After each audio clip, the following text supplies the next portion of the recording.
Welcome to our open forum on the UNGA 73, looking at the UN and global powers in Africa. My name is Alice Brown, and I am a research associate or a research fellow at the African Center for the Study of the U.S. And so, welcome. To kick off our discussion, I'd like to invite our keynote address, which is going to be delivered by Professor Tawana Kupe, who is the Vice Principal of the University of the Witwatersrand. And he's going to talk about the WITS Area Studies Initiative. Tawana?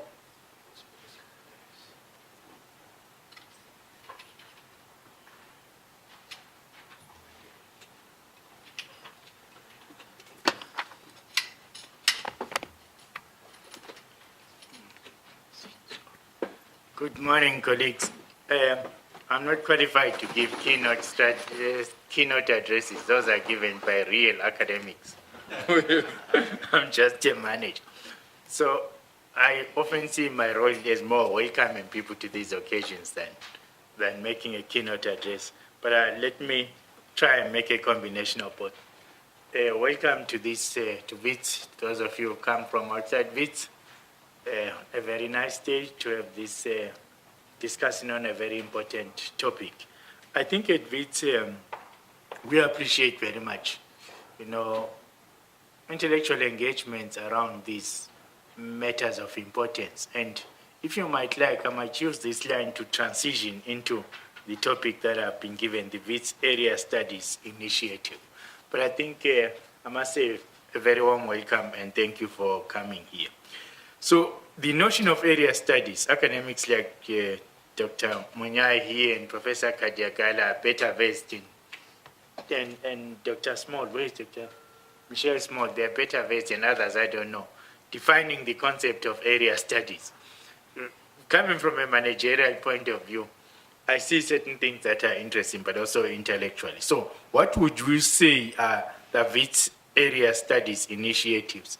I think it's the various centers that we have studied at WITS looking at specific geographic regions.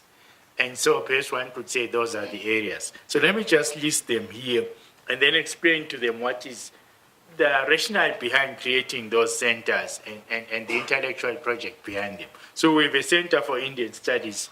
The director is Professor Dilip Menon, who is sitting there by his banner there. Quite interesting. And then we have the African Center for the Study of the US. There is Professor Gilbert Kadiagala there. And we have a center, by the way, for Mexican studies. I don't think they were invited in this particular, but it's a different kind of center. They are more focused on language and culture and literature, more narrowed. They are not the kind of center that are represented here. There's also an initiative that Dilip is running, is coordinating on behalf of the Dean. I think Dilip will correct me, the correct name, I always say it's an African Center for Chinese Studies, but there's global somewhere in it. For global Chinese studies, right here. So just generally, if you like, there are those four initiatives. And behind them, as you can see, they are looking at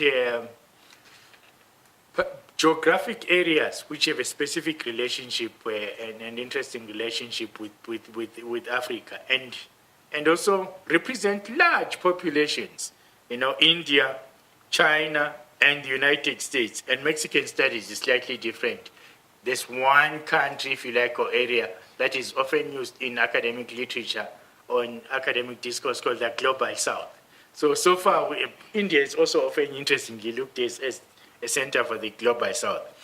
These initiatives are interesting for one reason. I keep on looking at Dilip because when I was the dean, Dilip and I kept on talking, particularly because we had set up the Center for Indian Studies, about going beyond just looking at specific countries or areas and thinking more of regions of the world or constructs of the globe, or of the globe, if you like.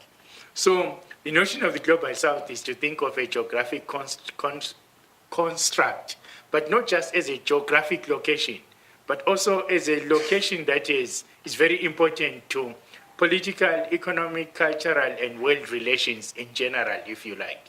And then, of course, what would be lingering behind that kind of construct is, where does the United Nations or the disunited nations come into this particular kind of notion? So historically, if you like, the first one to come into the space was the Center for Indian Studies. I forget now when we set this up, was 2009.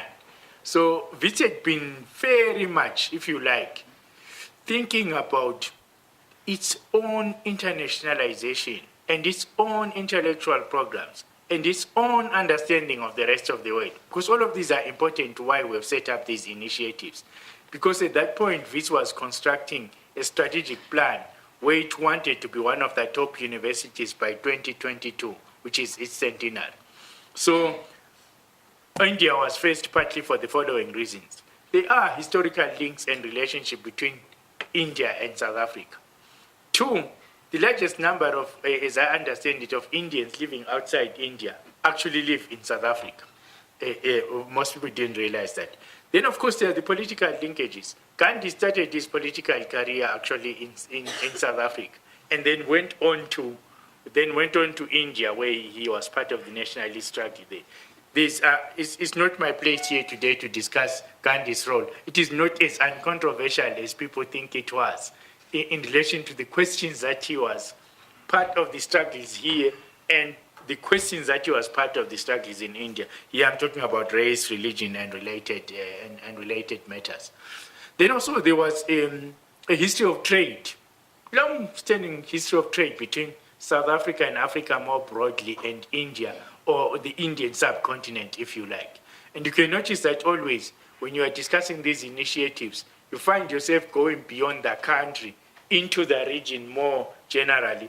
And I think that is part of the ambition, as I will say later on at Wits, is actually to understand the globe or the world in its totality, in its interconnections and interconnectedness, and the contradictions between those kinds of relationships. Then, of course, post-1994, there was very much an attempt by South Africa to strengthen trade relations with India, and also for India to strengthen trade relations based on the histories that I've mentioned with South Africa. As you all know, this has not been wholly successful. When we were constructing the Center for Indian Studies, there was a particular Indian Consul General who liked Wits very much, and he was very vested in creation of links between India and South Africa, as was his job description, you might say. But he had much more of an interest in that. So what he used to do was to hold dinners at his house in Houghton. And as the Dean of Humanities, I used to be invited there. I used to say to people, I have dinner almost once a week at the Indian Consul's house, together with the Vice Chancellor and several Deputy Vice Chancellors. And we'll talk about these relationships. Sometimes what they would do is bring Indian business people, academics, people in the cultural sector. So when Dilip started the Center for Indian Studies, there used to be an annual festival. Like, remind me again, Dilip, what was Wits on Water, which would bring in artists, cultural activists, academics from India, and for a whole week we had a cultural festival here, show films and all of that. So, but one of the discussions that was always on the table there was that trade between South Africa and India was not developing as much as appeared to be desired by the leadership of both countries and the business, because of questions of visas, questions of getting licenses for business, whether in India or South Africa, because there is a visa regime between South Africa and India, despite all of these historical connections. Of course, I mean, you can say I forgot something very important. India supported the struggle against apartheid, obviously, and through various means. Material, providing people with a place for exile, providing South African students with places to study. India did that not only for South Africa, it was the same for Zimbabwe, I think to some extent even for Namibia. So there was always, because India was part of what was called the non-aligned movement. Remember that people forget the non-aligned movement. It was an attempt by nations of the global south to create an alternative to alliances like the NATO Pact led by the United States and the Warsaw Pact that used to be led by the Soviet Union at the time. The non-aligned movement, as the name suggests, was to say, let's not be part of these regional blocs who are intent on war. Let's rather be the bloc that is intent on peace. So India also and South Africa had a relationship in that particular context. Like as I say, and I won't go further than that, the ideal relationships between South Africa and India, or Africa more generally, do not pan out in the visions that the leaderships often state in public fora. And also, when you get into the greater global stage, you might find that certain African nations, including South Africa, might have better relationships with nations that have apparently prosecuted imperialism and colonialism than they do with India. So one of the reasons why we've set up these initiatives at Wits is to understand such dynamics. What drives relationships between nations that appear on the face of it to have more in commonality, and it will be their best interest to have better relationships than, but then actually you find that there are better relationships with the former colonial masters. So historically, like I said, the first one out of the block was the Center for Indian Studies, led by Dilip. I mean, Dilip, I think, will speak more about what they tried to do in that space. The next one, which is a recent one, actually, is the African Center for the Study of the United States, which I had the privilege of leading. Now, this has a bit of a history as well. Ironically, actually, the people who had the first idea about this were people who are not academics. The two of them were people who were in business, who were interested in trade relationship between South Africa and the US. But they also have a history of living in the US, either as students or as people who were deployed by the ANC to prosecute the struggle for sanctions against the apartheid regime. Here I'm talking about Oyama Mabandla, who was a student at Princeton and Columbia, and Molethi Mbeki, who was the ANC's representative in Washington in the period when the ANC was very much vested in ensuring that there were global economic sanctions against the apartheid regime. Then they were accompanied by two other academics, an American called John Stramlow and an American called John someone. I forget his name this morning. Yeah, John Ruwet, yes. No, a British actually academic called John Ruwet. So when they first came with the idea was that they would set up an institute outside Wits. That institute would register students from Wits and get money from Wits, and then they will investigate these areas to do with trade, international relations between South Africa, Africa more broadly, and the United States. It went on for a long time, but it didn't exactly catch fire, partly because setting it outside in a university and having university students would not work. Our regulatory framework is that universities register students. They teach and educate students and graduate students. So in the end, it was decided that let's explore this idea a little more further and see how it will work out. The US Embassy then came into the picture around what could be done about that. The US Embassy runs a very interesting program called ALP. It's a leadership program. This leadership program will take people to the US. It could be academics, could be people in civil society, people in business, people in government, to go around the US and study things. So I became part of that project. But strangely, by that time, only perhaps Molethi Mbeki was now part of the project. And when we arrived in Washington on this trip, Molethi suddenly turned around and said, "This is a university project. I have nothing to do with it. I'm just a businessman who is interested." So suddenly the whole thing fell into my lap and I had to think fast. Not that I hadn't been thinking about it. What I've been thinking about from my own area as an academic, which is media studies, was the very interesting relationship American media have with the South Africa and the rest of the continent. And that if you look at the volume of content in the African media, a disproportionate amount of it is actually American produced media content for our consumption. Even in the area of news, if you want to get news about the rest of the continent, normally those news are taken from American news agencies or American channels, not from African journalists going to another African country to study the phenomenon, which is very interesting. And also in the film and cultural and television industry, American content actually dominates. In the music industry, American content or produced content also dominates. Then, of course, the complicated history of how the United States was conducted itself in relation to the liberation struggles in Africa more broadly, and specifically the apartheid struggle in South Africa, is that the matter was much more complicated, much more complex. Different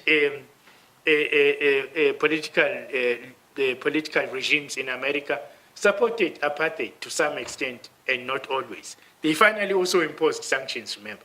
But there were different groupings in the United States that were firmly behind the struggle against apartheid, in academia, in civil society, and in business. But there were also American businesses that were invested during the apartheid period. But some also pulled out during the sanctions period. So that whole, and also the parallels between the civil rights movement and the struggle against apartheid and the struggle against colonialism, all of those parallels were interesting. The one thing that I noticed was that was not well represented in our curriculum and in the way in which we study things. Typically, many African curricula were vested very much in studying topics or issues or literature from the former colonial powers, Europe and the United Kingdom.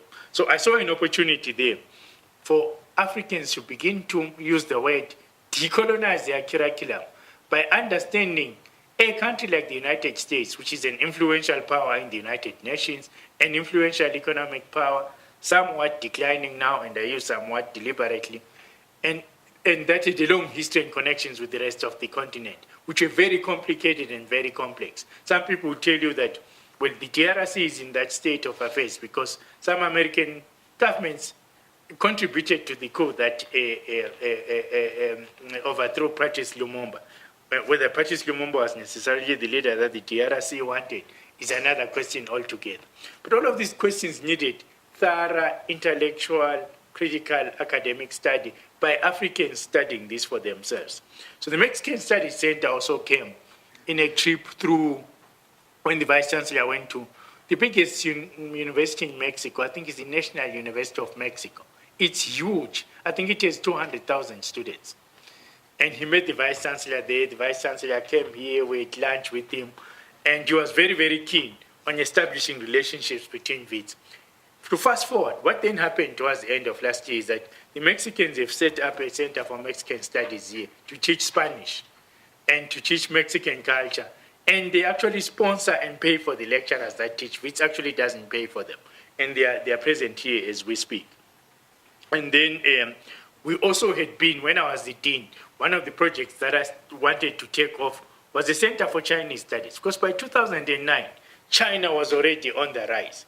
And not to study India and not to study China, the Chinese, in fact, Dilip remembers this, also approached me as the dean and said, why is it you have a Center for Indian Studies and not China? Isn't China more important than India? I said, well, I don't know about importance. But we are interested in studying the rest of the world. Rising powers, an interesting country like China, again, historical links are multiple there. China would say it supported the struggle against liberation, against colonial powers and against apartheid. China would say that, it has had trade relations with Africa and that it's investing in Africa without any strings attached. And so it goes on. And so we said, whoever my perspective or our perspective is following that. We might have had many relations, we might be interested in many relationships, but it is imperative for Africans to understand the world for themselves from their own perspectives. And I'm using perspectives in the plural deliberately, because I do not believe that you will find a unified African perspective. There's no such thing in intellectual debate and in scholarship. So we welcome that as well. The initiative never went very far because of changing personnel in the Chinese embassy because of the dynamics in China. But as you know, if you fast forward to 2018, China is now a very interesting major power on the world stage, economically, diplomatically, and is on the march on the continent. And also has very interesting trade relationships with the United States itself and the EU. There's a big trade war unfolding as we speak and as we sit here because of the tariffs that Trump has been imposing across the world. So, if you like, this China initiative has recently been picked up again in the last 2 years or so, and the dean has given custodianship of it to Dilip, which is very interesting because Dilip heads the center that we first started off in this area studies initiative. You can say the wheel has come full circle.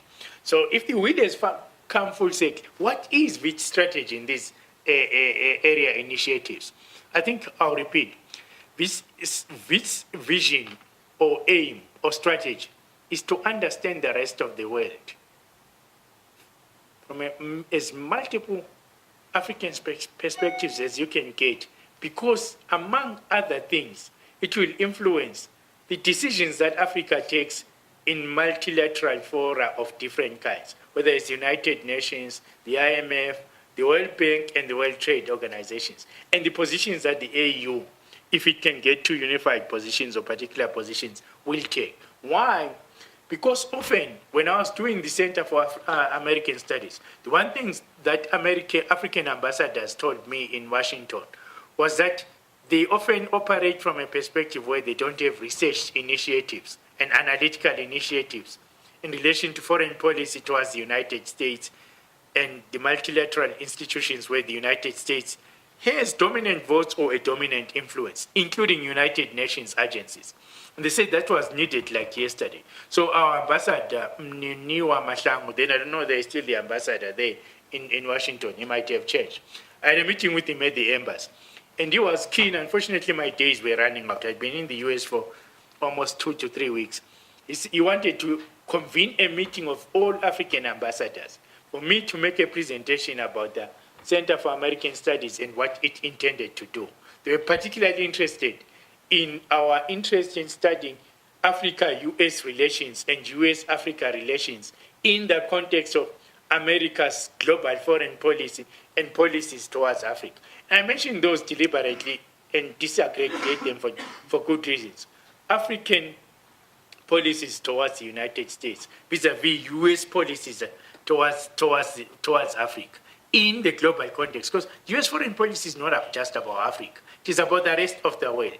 And also they were very interested in that. And also they were very interested in what the center wants to do, which is to study the trade relationships, interconnections, disputes, frictions, if you like, and business environments in the US and in Africa.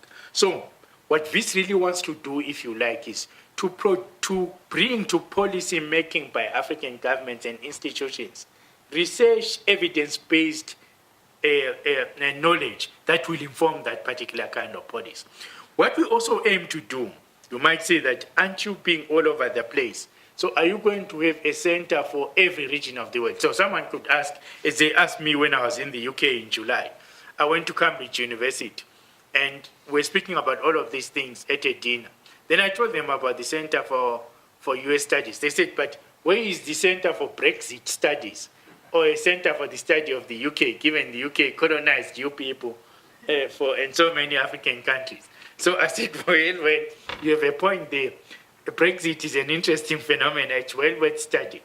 I said, but actually our real aim is not to go studying every country. Because if I went to Germany today and I told them about this, they'll tell me, where's the Center for German Studies? And we have German as a language here. And the Germans actually do send an intern every year to our German Studies department. And they invest quite a lot of money. Our real aim at the end of the day, and Dilip and I have spoken a lot about this, and Gilbert and I have spoken a lot about this, is to create either centers for global studies or an advanced center for global studies. Now, what's the difference? Centers for global studies could be an umbrella. Then you'd find whatever region of the world or country we're studying at any point has a center. So it would be like an umbrella thing. So you have centers for global studies, you keep the Center for Indian Studies, you keep the Center for the study of the United States. If you have Brexit studies or German studies or Mexican studies or Canadian studies or Russian studies, they could be formed under that umbrella. They might not exist at the same time, but from time to time, if there is intellectual interest. Because remember, in a university, you can only run something if there are some people who have the intellectual wherewithal or the interest and the expertise to study something. You can't just start something simply because you just want to study it. So that will be one model. This model I found they run at NYU, New York University, who we have a partnership in relation to the Center for American Studies. They have a Center for European Studies. So there are people studying Greece, there are people studying Italy, there are people studying the UK, people studying the EU, and so on and so forth. Not every country is covered, but given the interest, the academic expertise that they exist, the umbrella European studies helps them, in a sense, negotiates understanding and studying a particular area in the world. Now, the other alternative, an advanced institute for global studies, would be that you do not target regions or areas. You target big global issues, and you study those issues and their dynamics, if you like. So in an advanced center for global studies, you might study, the multilateral institutions, the United Nations, the IMF, the World Bank, the World Trade Organizations, and the power dynamics and influences. You might even you would also study interesting institutions like NATO, for example, and whatever has replaced the Warsaw Pact. You might study the AU, you might study the EU. What you are looking at is how the world, if you like, what are the dynamics driving the world in both political area and the diplomatic area and the trade and economics relation, in cultural exchanges and all of those things. So those are the things that we're debating as as to how do we take this initiative. But behind it is simply Africans understanding the world for themselves, and that knowledge that they create and produce influencing the decisions and the stance that they take in various multilateral fora. Alice, I think, has banned me, or what? I can't see what you say. I'm giving you a 2-minute warning. 2-minute warning, okay. And the last 2 minutes then is, second point is the following, and it relates to this, the UN and global powers in Africa. As you know, the United Nations is an interesting institution created at the end of the Second World War.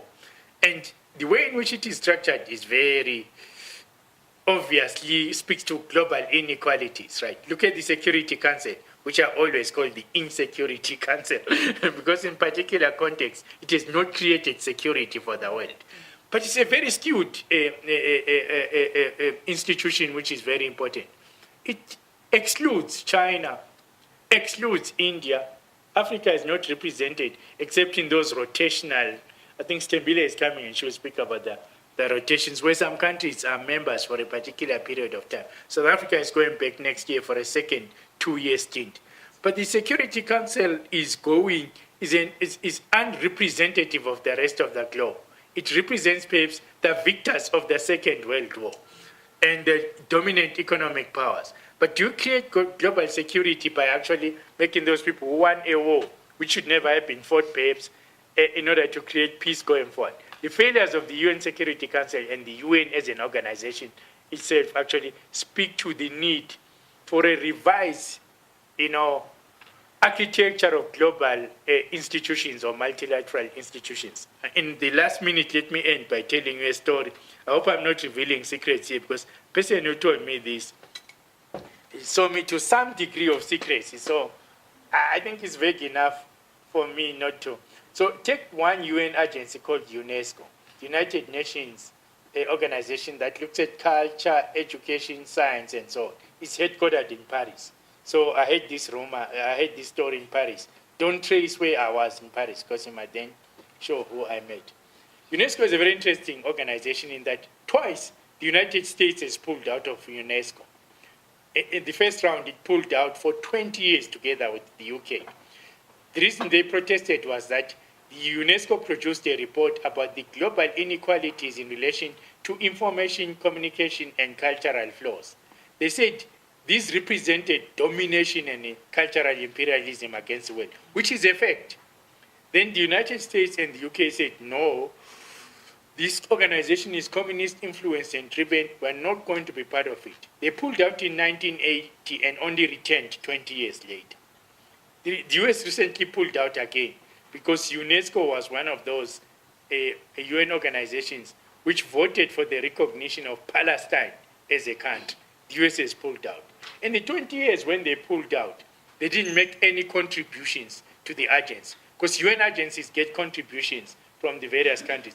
The US always is a large contributor because of its economic power and size and how it feels responsible, or how it thinks it feels responsible. So this friend of mine told me the following, that when the US pulls out, it doesn't pull out completely. They don't contribute and they're not allowed to vote, but they sit in the meetings. But when there is a discussion, and they are the first to say, let's vote. And they're allowed to speak, mind you, but they don't vote. They speak and they show their position, according to this friend of mine. And when the voting comes, it's interesting that people have voted in line with the US vote. I don't know how that happens, But it happens that way. So imagine a guy who doesn't contribute, a guy who's not allowed to vote, calls for a vote, and the vote goes their way. Very interesting, isn't it? It's called influence. Yes, yeah.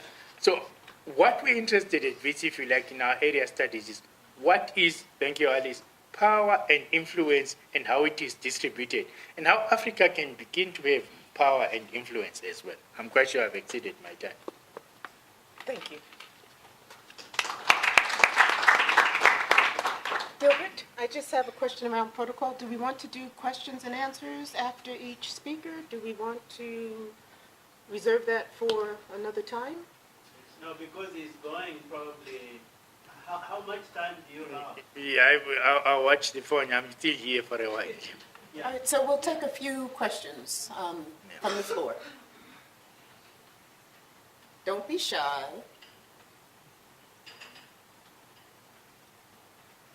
I wanted to ask about funding and the ways in which these centers will be funded. I think that's a very important question. We can have all the best intentions in the world in terms of these lofty goals, but show me the money.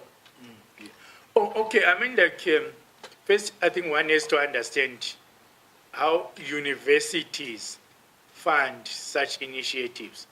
Often just in general, unlike a teaching or academic school, a university does not outlay the money it has to fund a center or an institute, because the primary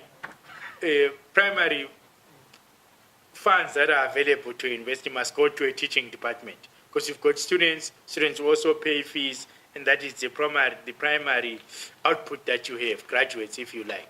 So centers are often left to their own devices. They have to generate their own funding.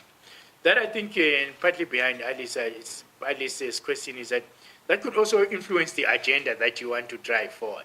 Because how do you critique things if perhaps the funding doesn't go in the same directions? But also what is also interesting is that universities that have a strong intellectual history, tradition, programs, and a strong research agenda are able to attract funding, which allows them to do the research that they need to do. And this is generally true of its institutes and centers.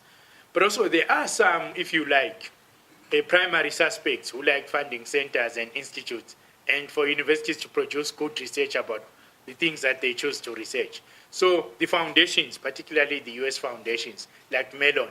Mellon is a humanities-funded, is a humanities-focused foundation.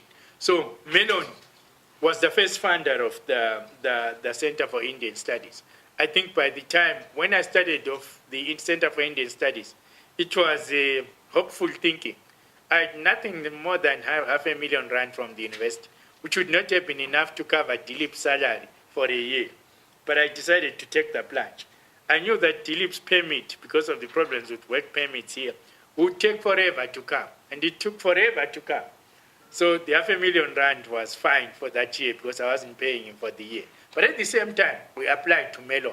And Mellon, I think, funny enough, the week Dilip landed, the check from Mellon of $1 million also landed on my desk. In those days, Mellon sent physical checks, Many of you are too young. You don't know about a checkbook, right? Checkbook is the thing you got when you got first employed. And they used to be large, then they grew smaller and smaller. Now there's electronic transfer. But Mellon made an investment like that. It is also true, Dilip will tell you. The Indian government also gave us a grant for $2 million. They were interested in funding certain kinds of research, which we're also interested in, for example. So the pattern has been similar, that foundations are interested in funding this kind of work, and they're generally focused on academic institutions and research, and they're not interested in control. Ford Foundation, where Alice used to work, we used to bow before Alice before when she was the director of the Ford Foundation. Never. We don't. Never. Yeah. It's true, but Alice would There was not. a sense of entitlement, actually. Yes, but we were bringing something to the table. You also liked funding Wits, I remember that very well. So foundations like Ford Foundation, Hewlett Foundation, Dell Foundation, you can name them, often have funding for research and academic programs. They will fund research itself, postdoctoral fellows, postgraduate students, exchanges and various activities. So that's one source of funding that's been quite useful. For the Center for American Studies, we've also enjoyed some corporate funding funding from particular companies. In fact, one of our first funders was Moletenberg. He came and gave me R1 million and said, get going with this initiative. I think it's interesting, from his own personal resources. And so many other foundations and many other corporations we are working with right now to try and fund a variety of those programs. And also, once you get going as a center or an institute, you can generate additional funding from running, for example, as we intend to do in the Center for American Studies, run short courses on public diplomacy, run short courses on doing business in Africa or in the US and so on. And also the money that you generate from training students, some, depending on the university funding model, can flow your way.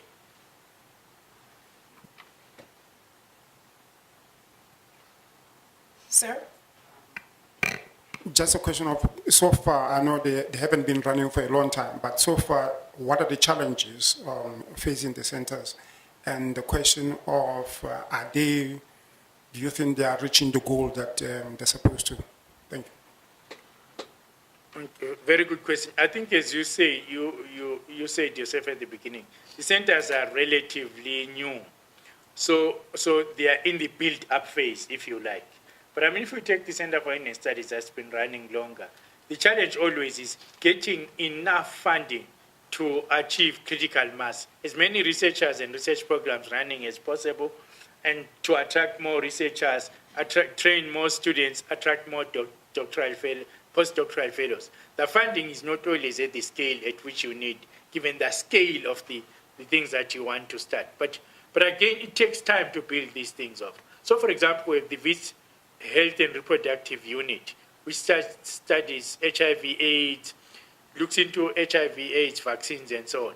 It's now huge. It employs 500 people. Has at any time perhaps a budget of 450 million rand. It's run by Professor Helen Rees. But this has been running since perhaps starting off as a small program in 1994. So again, like you rightly intimated at the beginning of your question, sometimes it's a question of time and the caliber of people you invite in this space. If you take the next one, the Center for American Studies, I think if you compare how much money we've raised, which is not a lot of money, we need much more, in the short time, you can see that the build-up might be much faster and much larger. But also it depends on funders. That is where funders become, what are funders interested in is not an idle question. What you might be interested in and what they might find attractive will also determine how much funding comes your way. But that build-up is very, very important. Just in general also, colleagues, you should notice something which is true of African institutions. That too many African institutions, if not all, I mean universities in particular, and research organizations, do not have the critical mass and scale. You often find one expert on everything, where in a similar organization in Europe or the United States, there's 10 people working in the same area. This is true of our academic departments and our research institutes. So that is also tied down to the amount of resources we are able to pour into the area and the number of people who are able to train in that area. That is why if you have seen the brochure for the African Center for the Study of the United States, we've decided also not to be too narrowly focused. If you are too narrowly focused as well, you might attract too few people. So the way the center is spreading is that there are many programs that are emerging at the same time. Hopefully they get their funding from the interested funders, and that way you achieve critical mass and scale. So it's both a question of financial resources and human resources. Yes, exactly. We'll take 2 more questions, and then we'll have to wrap this session up, this part of the morning up. Sir, in the far back? Yeah, I think you probably preempted the question. I think one of the biggest problems is, I don't know how many centers we're going to have and fracture the world and study the world without sitting down and looking at ourselves. Know thyself before you begin to know others. Because one of the biggest problems with knowing other countries and regions is that you get so enamored of them that you are not even objective. I think Africa, or South Africa specifically, needs to begin to understand itself before it goes out to understand so-called others. And that is the biggest problem. The biggest area of naivety, the blind spot, is South Africa's lack of self-knowledge. I think that's a fundamental shortcoming we have here. Thanks. Thank you for that question. I happen to disagree, but not completely. So I'll tell you why is that actually one of the most interesting things, or let me put it this way, there's an opposite problem. Looking at yourself so much, you don't understand the world around yourself. And you think that the world is shaped by just yourself. So that's the one, that's the other, the insularity. And particularly in South Africa, the problem is the following. Apartheid was an insular project. It taught, for example, those Africans that there are better Africans than those Africans in liberated countries, which was completely false. But then where does one strike the balance? I think that is where you and I would agree. I think the balance surely is the following. You must understand yourself in the context of the world or at the same time as you understand the rest of the world, because you are not an isolated entity. And I think that that's what most institutions are struggling with. So for example, at Wits we have other centers focused on understanding ourselves. So one big center, for example, which is on the same floor as this building. So if you come out here and you turn left, you see a big center. That's one of those that is achieving, I think, scale and critical mass. It also started in the Faculty of Humanities when I was also the dean there. It's called the African Center for the African Center for Society and Migration. Migration and Society. There's so many of these acronyms now, they float all over my head. Very interesting because it understands inward migration as well as outward migration in Africa. But also, as it says, migration, society and migration. And trying to understand holistically that migration is simply not what happened post-1994 when Africans come into this country. There's always been migration in the history of our continent. There's the Wits Center for Diversity Studies, which studies issues of white privilege, whiteness, diversity, intersectionality of forms of discrimination, very focused. Then we have a flagship African literature department. We're one of the few universities, if not the only university in South Africa, with a standalone African literature department, where you can study Achebe, Mariama Ba, Gina Mhlope to the delight of your life. We also have a standalone English literature department, which also studies African writers studying in English. And I could go on like that. But what we would need to do, in full fairness to your question, is to say, have we struck the right balance? Are we not going to go too far, perhaps, in having centers that are externally focused? And second, also, how do those centers study the other? Do they study the other in relation to ourselves? I'm pleased to say the centers that we've studied at Wits actually seek to understand the world from the perspective of who we are and where we are as South Africans and Africans. One last question? Oh, and I did not ask, please identify yourself. Too late. Yeah, but moving forward, we're going to identify ourselves. Mary from the Africa-China Reporting Project. Prof, I just wanted to ask about the new China Center. What is your outlook for, getting the funding for it? It should probably be a done deal, but, when do you think might the project start? What's the current outlook? Well, Deep might answer this question later, but let me just answer it from where I sit as the Vice Principal in the university, because some of those things are my responsibility, is that there's actually a debate about where we get the funding. You can be sure about one thing. Melon would be interested in funding this, because as long as we can present and sound research and intellectual program, Melon always funds the things that we do, whatever region of the world we'll be studying. They funded, remember, the Center for Indian Studies, before the Indian government itself funded it. And also gave, of the 3 million we got, 1 million came from the Mellon Foundation. There was also a debate which we held, which Dilip might elaborate on, around whether you get funding from the Chinese government. For the Center for Study of the United States, we do get funding from the US government via the State Department and the embassy here. And there's a very healthy relationship where we're not told what we're going to study and what we're going to say. We're having that debate about whether it would happen in relation to the Center for Chinese Studies. Some colleagues, we convened a one-day seminar here 3-4 months ago. Some colleagues who run such centers said that there was some degree of interference. We would not accept interference. Academic freedom and institutional autonomy is at the core of this university. If you like, we are not allowed to be controlled by someone else in that very direct fashion. People use funding, of course, to influence. That always happens.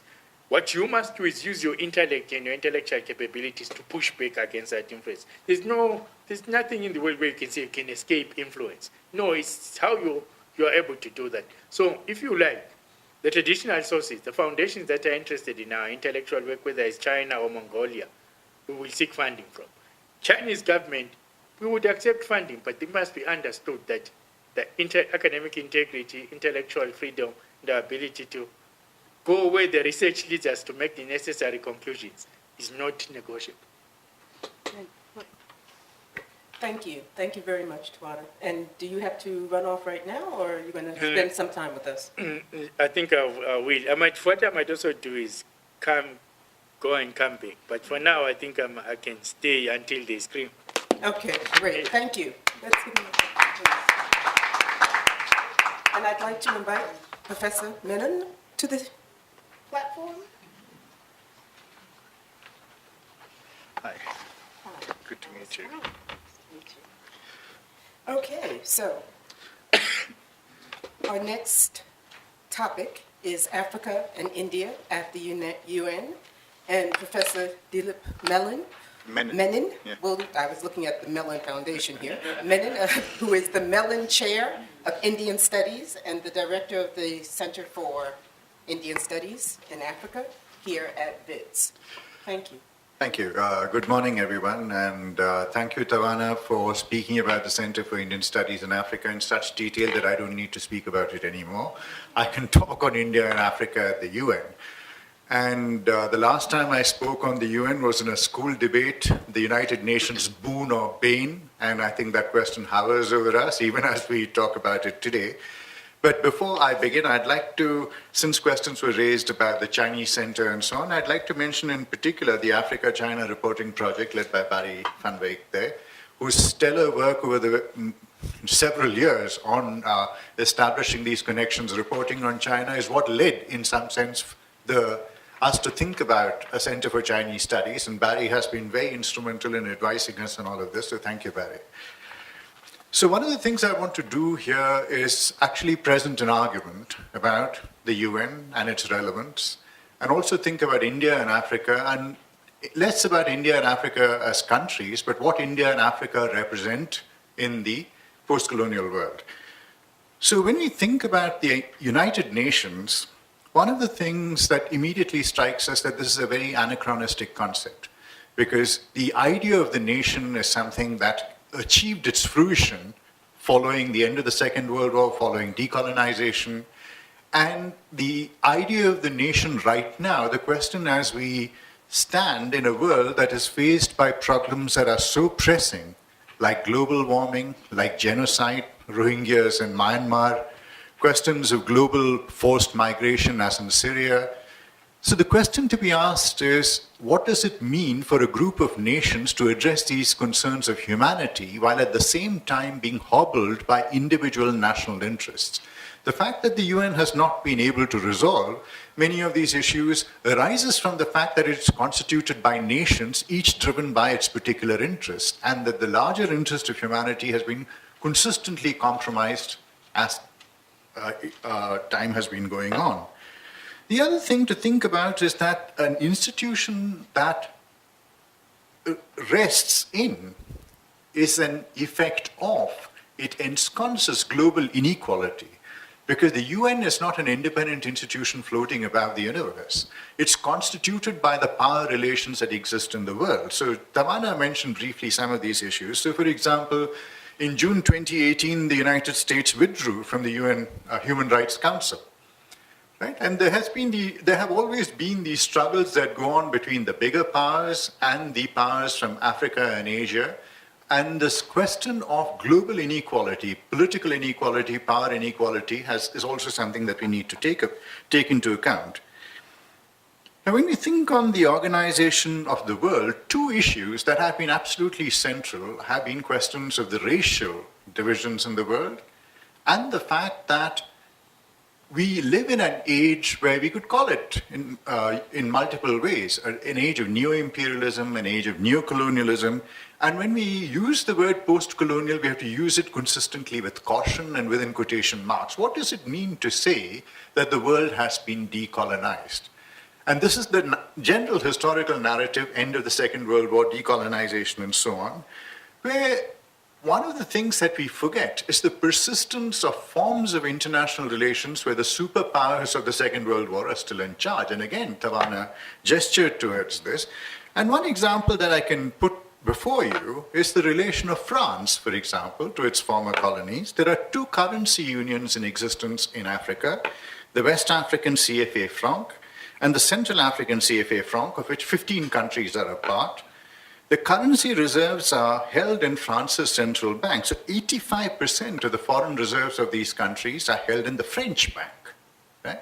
And 15% is what is available to these countries to deal with. So what does it mean to talk about the post-colonial world, right? When we think about Palestine, we think about multiple issues where colonialism in multiple forms persists. So this is the other question to think about with the UN, that the question of race, the question of colonialism is still with us. And India and Africa have to play a role. India and the several countries in Africa have to play a role in considering these issues carefully. Now, a bit of history, and being a historian, I don't want to talk so much about the present as to concentrate more on how the UN came to be constituted with all its fault lines. Right? So India was invited to the San Francisco Conference in 1945. It was the only colonized entity among the other sovereign states present at the founding. And this is something that we need to think about. And India spoke from the position of being a colony, which is what made its voice of great significance.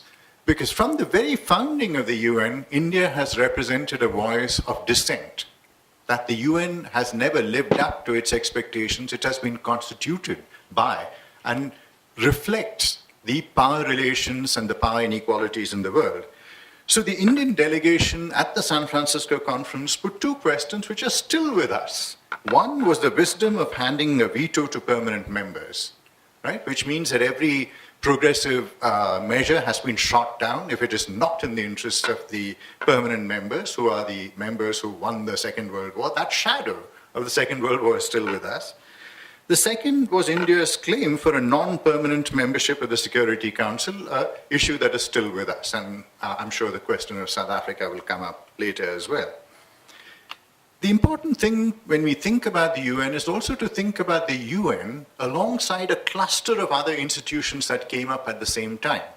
To focus singularly on the United Nations is insufficient to understand the formation of the post-colonial world or the post-world after decolonization, and also to understand how Europe and America created a set of institutions which would ensure their dominance beyond colonial rule. So India was present at Bretton Woods as well, and consistently argued for expanding the remit of the International Monetary Fund, which came into existence at Bretton Woods, to include the idea of economic development. This was the crucial argument that was put forward, and this is an issue again that is with us right now, that we needed to move away from, in Asia and Africa, move away from raw material exports and manufactured imports, which is the standard feature of a colonial economy. One of the other things that India put forward at that point, and this relates to the question of France holding the foreign reserves of African countries that I spoke about earlier, over $500 billion, right, from African countries which are still held by France. India called for the equitable settlement of sterling balances, because, as you know, during the Second World War, the Indian colony or the Indian government had built up a sufficient sterling balance, and Britain was hobbled by the war. Britain was devastated by the war. The British economy could not survive had it not been able to draw upon the sterling balances that it had accumulated as a result of colonialism and as a result of empire. And after the war, these negotiations began where India wanted to hold on to the sterling balance, and the United States and the United Kingdom outmaneuvered India, and India lost those sterling balances. Now, that's another story which you can look up on the internet, and there's sufficient work on this.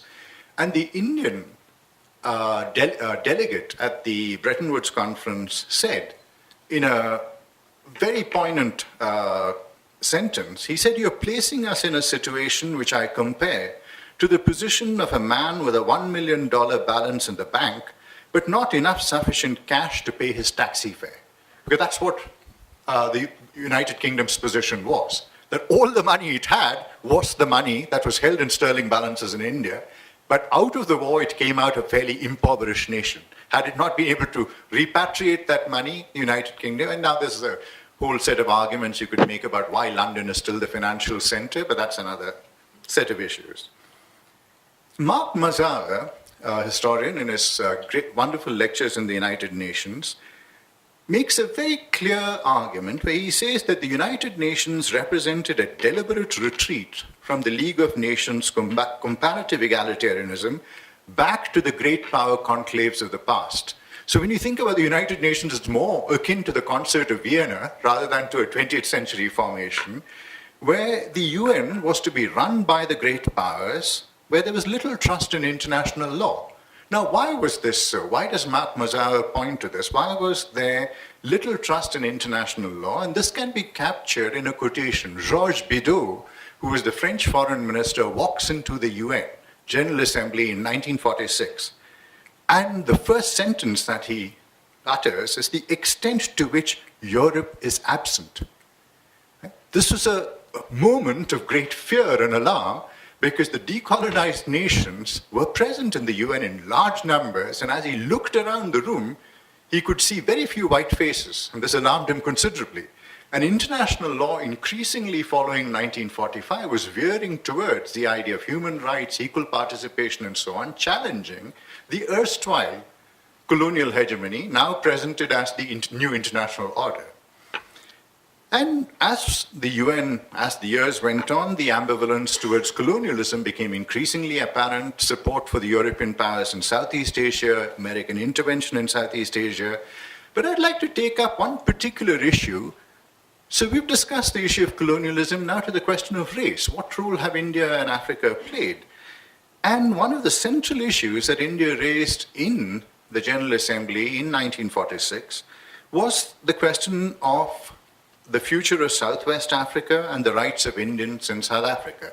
Because Jan Smuts was very clear that South Africa represented a little epic of European civilization on a dark continent, as he put it. Right? So if we were to give in... Cape Town. Sorry? Yeah, that's the other example.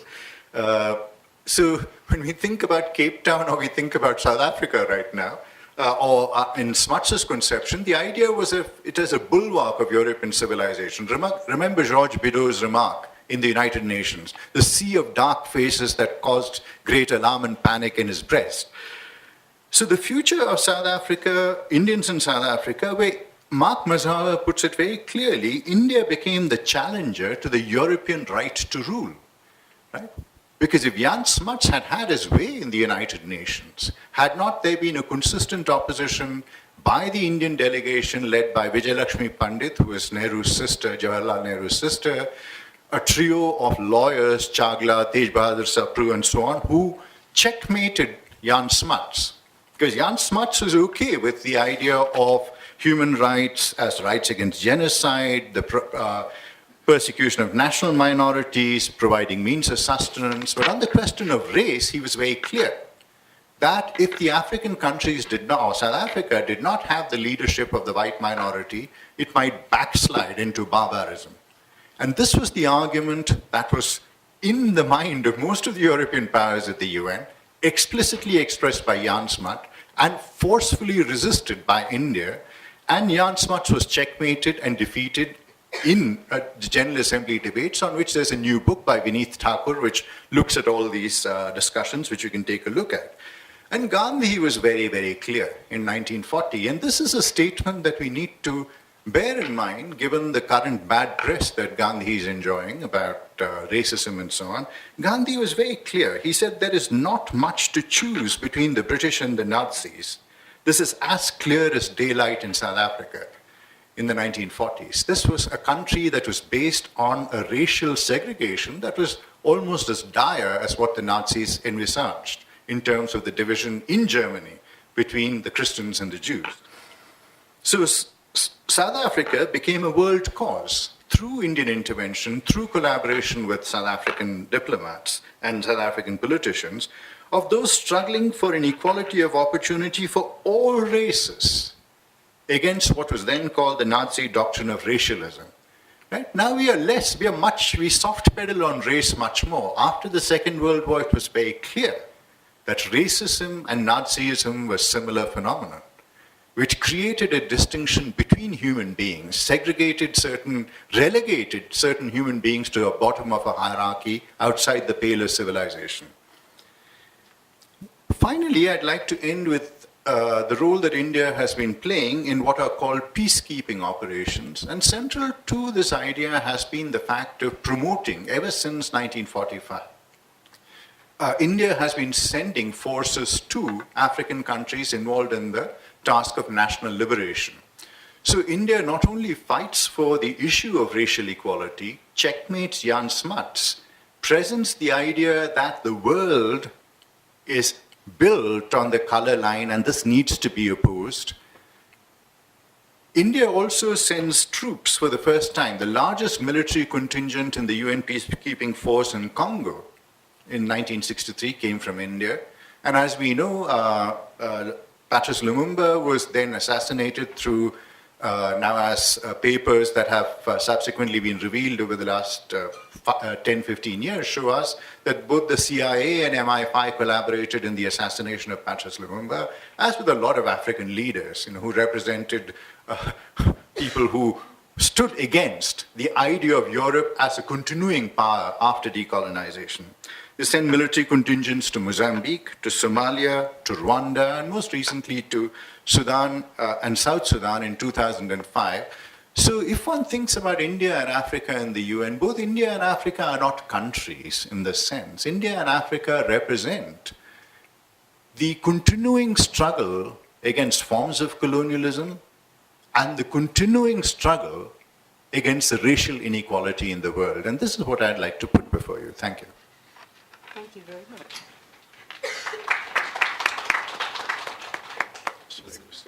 Yes, we'll take questions. I think we should take questions.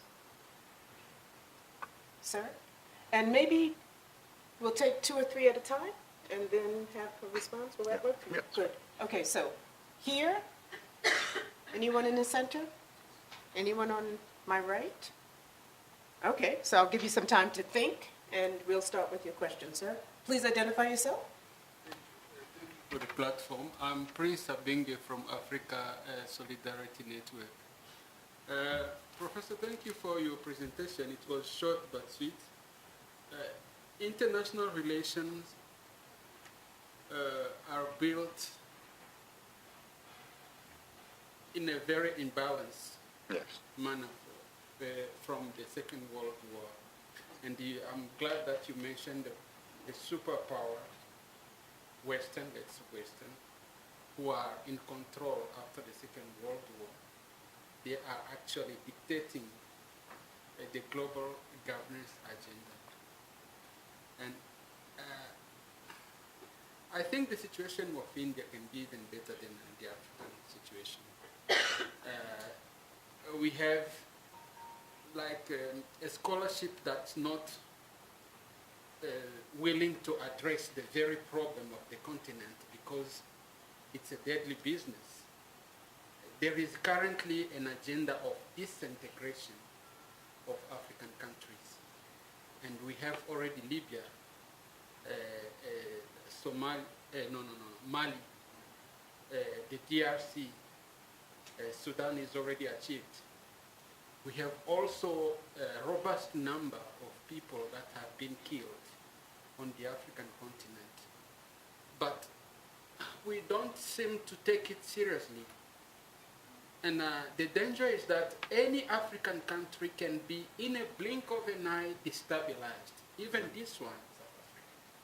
So I don't know, when, to conclude your presentation, you put Africa and India maybe on the same scale. I'm a bit worried about that.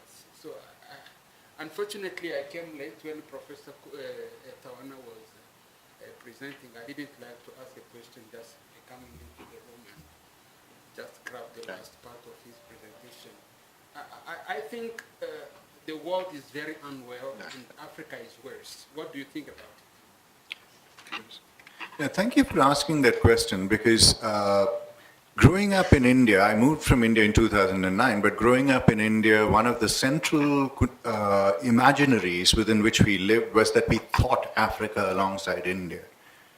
We thought with Kenneth Kaunda, we thought with Nelson Mandela, we thought with Julius Nyerere, and there was this idea of Afro-Asian solidarity that governed and conditioned my imagination then as it does now.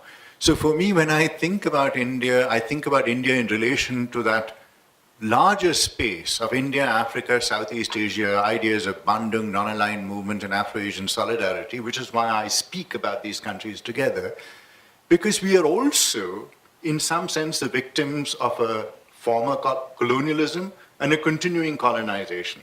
Now, if we ask why Africa continues to be a poor country or a destabilized, or Africa consists of poor countries and destabilized polities, it is very clear, which is why I began with the example of France and its former colonies and the debt they continue to pay to France, right? So there are the continuing structures of colonialism that affect all of us, where the UN, the United Nations, represents an organization that is not something that can be called upon to address questions of inequality, nor indeed to bring justice in the world. So if we are to imagine another world, it has to be a world in which the former colonies think together. We think together, the continent of Africa and the subcontinent of India think together about our common struggle, as we did immediately following the Second World War, and that has to continue even now, which is why the center runs the Theory from Africa courses every year, which are funded by the Mellon Foundation, where we get 10 to 15 graduates and young lecturers from countries in Africa to come here to engage with systems of knowledge like African philosophy, Middle Eastern philosophy, Chinese philosophy, and so on, to engage with the question that there are forms of knowledge other than produced by European and American universities, which actually represent for us a very abbreviated time of modernity, knowledge produced during the last 300 years. Whereas we have systems of knowledge that go back, and colonialism produces that caesura. Colonialism lobotomized us. It created an amnesia about our own forms of thinking. How do we get to that? And it's only when we get to those ideas that we can begin to rethink afresh the question that you asked. Why do I put India and Africa together? I cannot think about India and Africa as being separate.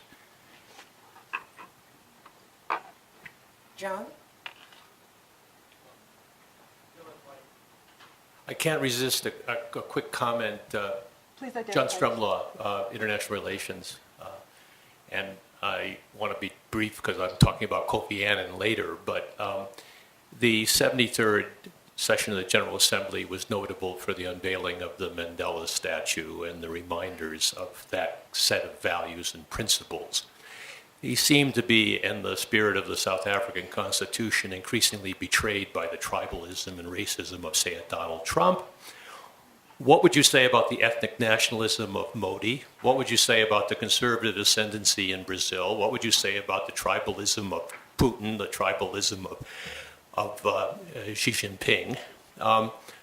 What's happening today, Dilip?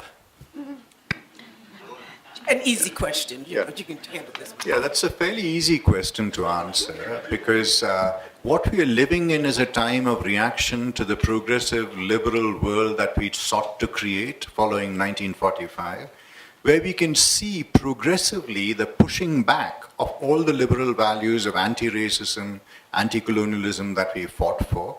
It's not very clear when we think about who is the leader of the free world. It's not very clear who that is, because and what indeed is the free world, because in Turkey, in India, in Russia, in the US, we're all on the same leaky boat right now. And when you have the supposed leader of the free world denying issues like global warming, strengthening ideas of white superiority, then we have a lot to fear. I'll stop there. I think we can take one more question. Was there a question? Okay, I want to travel around the room. Okay, so my question Please identify yourself. My name is Bob Wekesa from Journalism Department. My question is that India has interest and ambition of global leadership, clearly so. Big country, both geographically and in terms of population.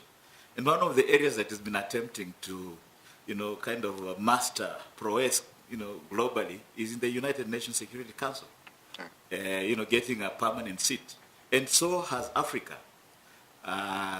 Just that, South Africans and Nigerians can't quite agree who should be in the UNSC on behalf of Africa. So I'm just wondering, what are your views on the possibility of India and Africa working together for this long-drawn reform of the UN system? Particularly because, your immediate neighbor, also a large country, China, might never allow you. So is it a mirage? Shall we perhaps be able to achieve that together or separately or otherwise? Thanks.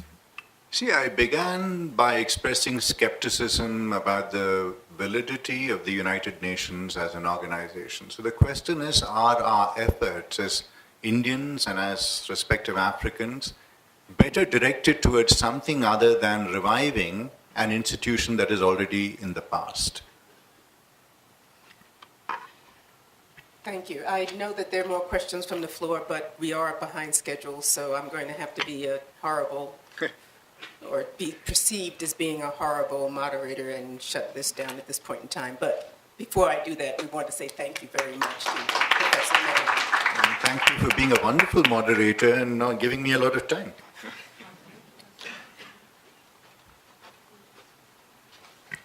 So I would now invite Professor Kaitayagala to the platform. And the topic that he will take on is Africa and the United States at the UN. And everyone has 20 minutes. Everyone has 20 minutes. So I'm an egalitarian dictator with regard to time. Thank you very much, Alice, and thank you everybody for coming this morning. Dilip has given us a very rich and historical perspective on the UN, especially India's role in it. So I thought I wouldn't touch that part of the discussion, especially on the historical components. What I want to do is simply look at what happened in New York during the UN General Assembly. And I think I had a very specific mandate to look at what was Africa's place in the United States at the UN this year. And so that's my reflection on where was Africa actually at the UN. And I'm going to put 2 points to the table. One, I think with regard to my discussion on the US, I'm going to say Africa was absent at the UN, if we look at it from the lens of the United States. But I'll end on a note that says, actually Africa was very present at the UN because there were many African leaders at the UN. And I did some quick search on what specifically they were trying to sell at the UN, or what they were trying to say and sell. And I think it reflects on the theme on what does it mean to be present and what does it mean to be absent. So I think when we were trying to organize this event, we were a bit naive in thinking that Africa was going to feature prominently in the agenda of the superpowers at the UN. I'm saying we were naive because in my case, Africa wasn't as much present. And I'm speaking specifically about two issues. One, in Donald Trump's speech to the UN. But two, in the very normal discourse where American presidents often have one-on-one with African leaders or global leaders. So that was actually missing at this year's UN General Assembly. But I'll try to explain why. The bigger theme of this year's UN General Assembly was, of course, the title of making the United Nations relevant to all the people. So that's one part of the title, making the United Nations relevant to all the people. And the subtitle was Global Leadership and Shared Responsibilities for Peaceful, Equitable, and Sustainable Societies. Really very catchy phrases. Global leadership, and I think the discussion with Dilip has just hinted at that from Q&A. Where is the global leadership on the bigger issues that are confronting the globe? So I think the UN bureaucrats were very clever in coming up with this catchy phrase to capture what you would call the very momentous problems confronting the globe. So what they are thinking of in framing that title was also the question of where do we get the global leadership around these big issues? But secondly, how do we do it through the notion of shared responsibilities? And I'll come to that when I look at the repudiation of globalism or globalization that came out very clearly in Donald Trump's address. But the other issue is that the UN expected that there would be some discussion on broader issues of equity and sustainable development. So what did we get, especially on the Africa side?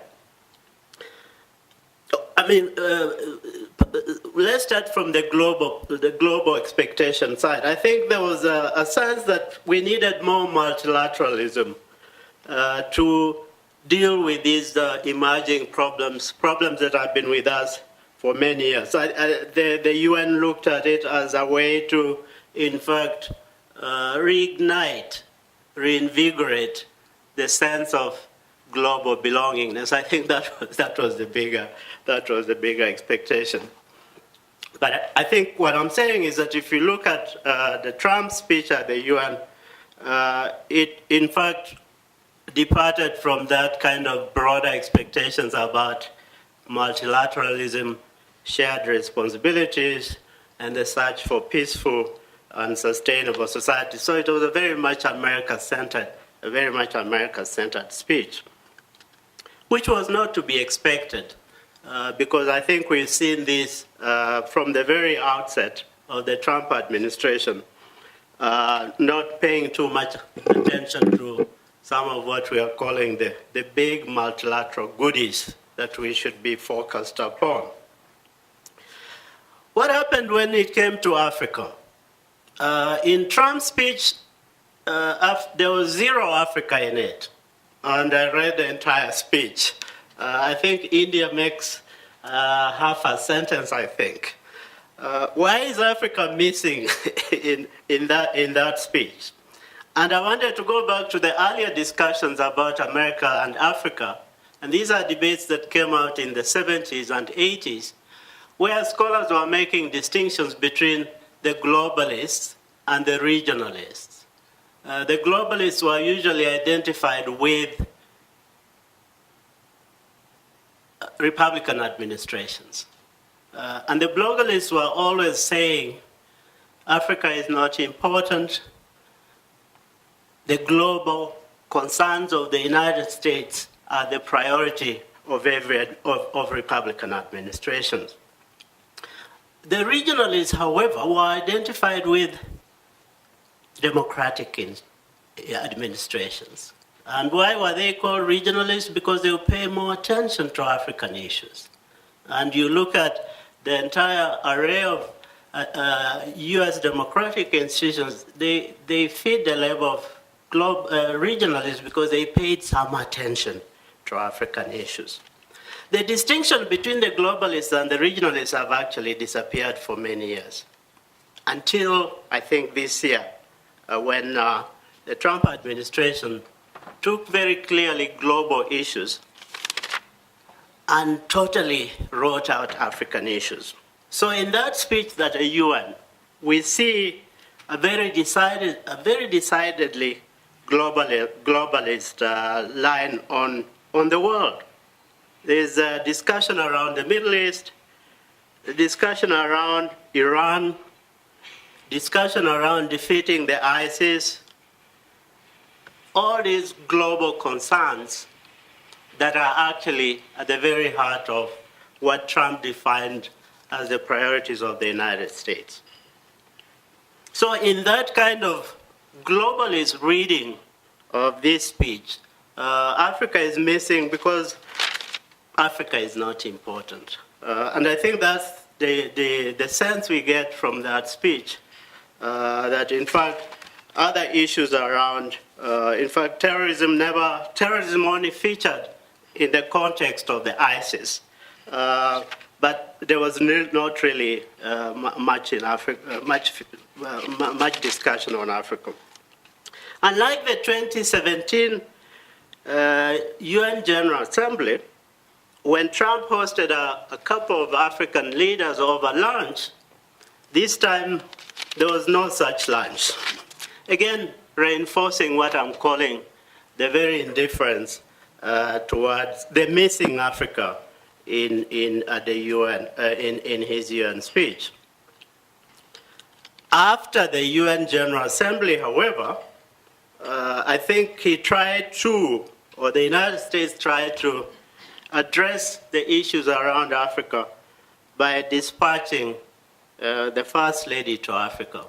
So I think she did play a significant role in fact, redressing the flaws, the shortfalls in that big speech at the UN. And we see therefore Melanie Trump going to Africa to talk about the very softer issues, very critical issues, so we cannot in fact ignore their significance. We see her across Africa talking about the importance of the USAID, which is a critical institution in engaging with Africa. We see the US presenting the gentler and the softer side. Again, to begin to address the issues of Africa, in fact, in as much as the globalists think it's not critical, there are very many issues that are very African, that are very important, that the First Lady could come to Africa to address. And I should actually put it here that she's not the First Lady to begin to address bigger issues that are ignored by the very globalists in the State Department or the globalists in the White House. We've seen a big pattern from 1997, Hillary Clinton coming to Africa and spending almost 2 weeks here talking about the very critical issues that matter, I think, to First Lady. So I'm putting a picture here that Africa was actually not missing. Africa was missing at the UN, but Africa was recaptured by the Melanie Trump speech. Social causes, I think, that are pertinent in regenerating the discussion around Africa. There is a big Africa presence at the UN, and you want to speak more clearly as I finalize my discussion here. What were Africans doing at the UN, even though the big powers were not actually talking about them directly? And this is, I think, the more interesting issue because the representation of Africans at the UN was, as usual, very robust. You had a lot of good speeches by people like Buhari, by people like Barrow, by people like Kenyatta, all addressing the issues that I think are very global, very African, but seem to recapture what I'm calling the African presence at the UN. John has already alluded, I think, to the big Africa presence at the UN this year, which is the unveiling of the Mandela statue at the UN. But I think that also went hand in hand with the Nelson Mandela, the Peace Summit. So that's another big first for Africa at the UN, even though other people are not talking about it, but there was a large coalescence around the Nelson Mandela Peace Summit, which was a big event at the UN. and a lot of the African leaders attended. There was a lot of attendance at this high level, and if you read the discussion, there are a lot of high level meetings that took place in New York, and I just want to mention a few of them because a few of them are going to capture what we are going to call Africa deliberately stepping up at the UN and saying these issues are important. So one is a high-level meeting on tuberculosis.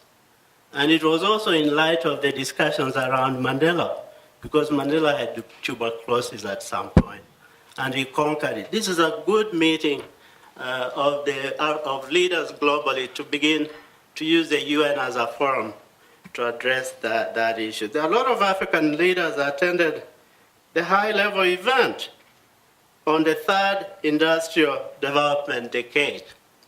Again, if we are thinking about 2030, or in the African context, if you're thinking about 2060, there was an occasion at the UN to begin to address the issues around how do we use the UN, or how does Africa use the UN as a platform to begin to think about the third industrial prevention decade. There was also a very interesting high-level meeting on what was called a Generation Unlimited. This is the UN's Youth 2030 strategy.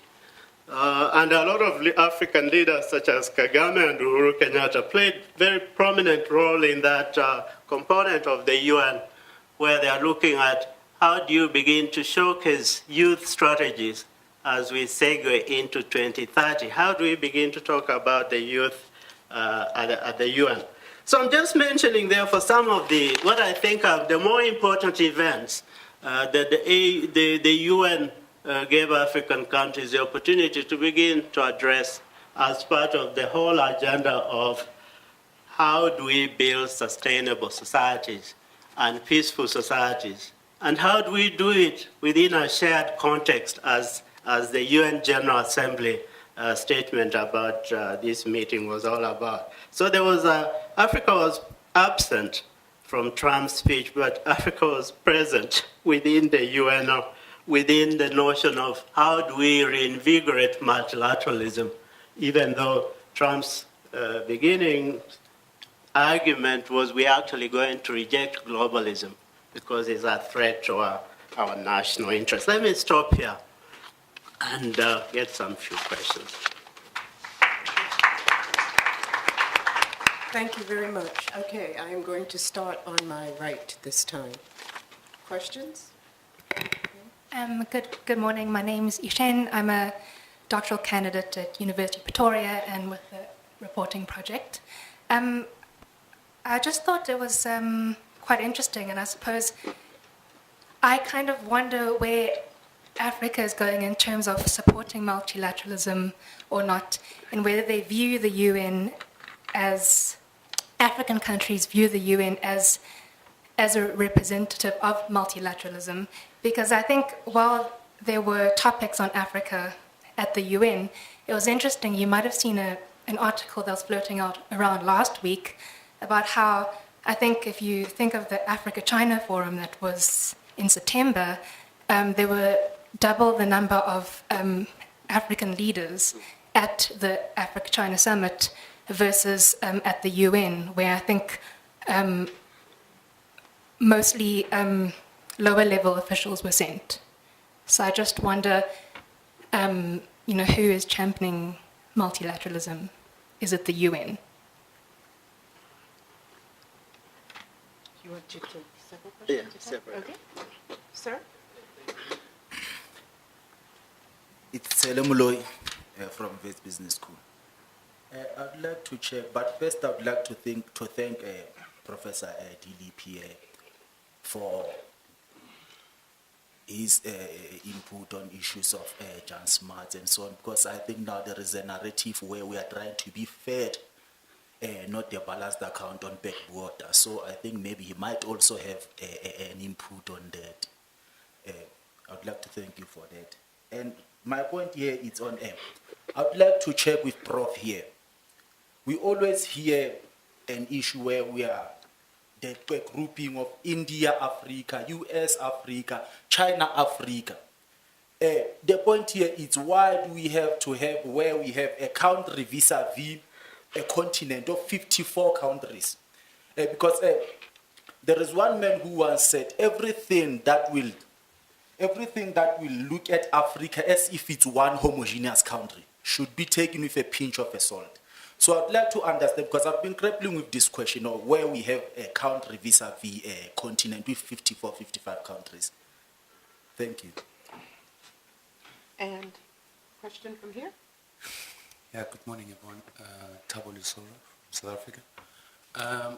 My contribution maybe to this discussion is maybe just to start asking some critical questions as to how this General Assembly, how effective was it in terms of Africa's participation? Now, I'm generally someone who's interested in policy issues and advocacy around youth issues. So I think for me, like the UN General Assembly, how do we measure it in terms of its attempt to address those issues, particularly addressing the global south and sub-Saharan Africa? So I'm of the view, obviously, like if you do a content analysis on Trump's speech, on President Trump's speech, he didn't achieve that. If you just take an indication of what Professor Kadiati was saying, Africa didn't feature much in his speech. So what are we left with? You know, if multilateral platforms, you know, don't essentially address critical issues that deal with Africa's development. I'm sitting here with that kind of question and asking on the relevance of the UN General Assembly and what it doesn't do. I think for me, like taking a perspective from the global south, I think we as a youth are interested in global governance in different ways and how we can, you know, sort of speak to this topic and looking at youth strategies. So there's a UN youth strategy of 2030, and South Africa also has various policies that articulate to this paradigm of 2030. How do we start looking at that literature of the UN strategies and make it relevant for African nation states or developing small island developing nation states? So that's the question. I think that's just two for me. Also, I think the last point I wanted to make, I think we did also maybe chip too low in our attempts around health advocacy at the UN. There's mention about the Nelson Mandela Peace Summit and how it had the articulation around tuberculosis. But then we never spoke intently about social infrastructure on the continent and how that also is part of a health discussion. So, I mean, I think the articulation around tuberculosis is one issue for health practitioners. But I mean, essentially, we also have infrastructure, social infrastructure, and health infrastructure in the continent, which is not adequate, or which can be improved. So for me, I felt that there was maybe something we could improve on in terms of advocacy. But yeah, that's it. I want to give the Prof a chance to answer these questions. I do want to let you wanted to put something in very quickly, and then we'll do another round. So, please. It's actually a very, very brief question because, Gilbert, you rightly pointed out, asked the question of the place of Africa or the African countries in the American imagination that Donald Trump didn't mention Africa at all. It's interesting that in September 2018, there was a news announcement that the next American ambassador to South Africa will be a fashion designer. In the imagination, right? Yushan, I think you raised a good question. What is the distinction between FOCAC and the UN? The African leaders who go to Beijing are paid for by the Chinese. And that's why there's heavy attendance there. New York, you have to pay your way, and you have to represent your country. So I'm not trivializing FOCAC, but I'm just saying the UN General Assembly, each year, that's the big event that showcases what you call multilateralism, where these countries can go and talk their minds about any issues that concerns them. But it's also an event to renew the bigger discussions around 1945, as Dilip was saying, why was the UN created and how do we fit into the wider perspective? So it's a very different kind of animal from FOCAC, where people are invited and feted and so on.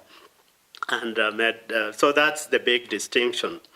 It would also explain why there are low-level, delegations. The speeches I was looking at actually from heads of state, and there are quite a number of good heads of state that went to the UN and spoke very elegantly about what their countries are doing and what they expect from the UN. People like Kagame were there, Mnangagwa was there, and a wide range. So I don't understand the notion of low-level delegations. Some countries decide only to send their ambassadors to the UN to speak at the UN. So, yeah, there is an element of truth there. On what is Africa? Africa is not a country. Africa is a continent. And we've puzzled this question for many years. So when we go to the UN, it still remains a big issue. There is the Africa group at the UN. And what does the Africa group do? It just try to galvanize African voices around these issues. Part of the discussions that I think this year are more prominent was how does the African group at the UN actually work more effectively, because it's been losing steam over the years, particularly with the decline of agendas such as decolonization. So the African voice at the UN is still an African voice in a continental sense. But I think you're right that the Africa that is at the UN is very country, it's also very continental, it's also very regional.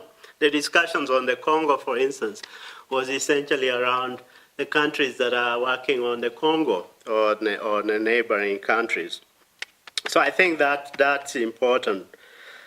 On the issue of how effective is the UN General Assembly, or how effective specifically was this UN General Assembly, and the answer is very simple. I think these are ongoing processes. These are ongoing discussions. The General Assembly is not an event. It's just a platform to allow people to articulate what they have been doing, or is a platform to allow African countries, other global leaders to talk about what needs to be done. So I would want to describe it more clearly as the UN General Assembly as a work in progress, but also an opportunity to announce what works and what doesn't work. On a wider range of health and climate, there was actually a high-level meeting on health and climate, broadly defined. And as I mentioned too, there was a discussion around youth and the new youth initiative. And you can look that up here. So there are some small things that did occur at the General Assembly that I just wanted to highlight as a way to put the point that there is actually multilateralism on these issues, even if bigger powers don't acknowledge that multilateralism is an important component. On the new ambassador, there is a new ambassador, there is a new Secretary of State who's been appointed, and I think those are issues that were clouding U.S.-Africa relations. When is the U.S. going to appoint the next Assistant Secretary of State? That has been announced. The ambassador to South Africa has been announced, and everybody is probably waiting for her to come and take her place here. I think we'll take one last question from the gentleman over here on the end, and then move on to the next session. My name is Brian Mazibugo. I think maybe, Prof, the reason why other nations, president and countries don't take us serious as Africans is because Africa is divided. When we go to these meetings, we go as divided. Because if you can check our history, our colonizer, the way they've divided us, and we continue to be divided, you have the Anglophones, you have the Francophones, that it plays it. So I'm thinking maybe that's why we're not taken serious, because when we go to these platforms, we're fighting our own battles. We don't go there as one bloc, as Africa, for the development of Africa. If I'm coming from South Africa, I want to push the agenda of South Africa over the others, because I can just make a shot. If you can look we want to go to the Security Council, but if you can check what did we do, look to the issues of Libya, what we have done. So thanks very much. Thank you, and that's very accurate. We tried to forge an African voice on so many issues, but we haven't done so. We do some things better together, and we do many things apart, and that is part of the problem. The way to look at it is to say what should unite us, and how can we actually move forward with the stance that we are different, but we are at the same time we are the same. And that's the bigger contradiction. And we saw this at the UN, because they are saying, now why can't the AU have a seat at the UN? I mean, the AU has never had a seat at the UN. And somebody is pushing for an AU seat at the UN, which would be an interesting idea, because I don't know how that, I don't know whether that's going to help in the galvanization of African voices. Thank you very much. That's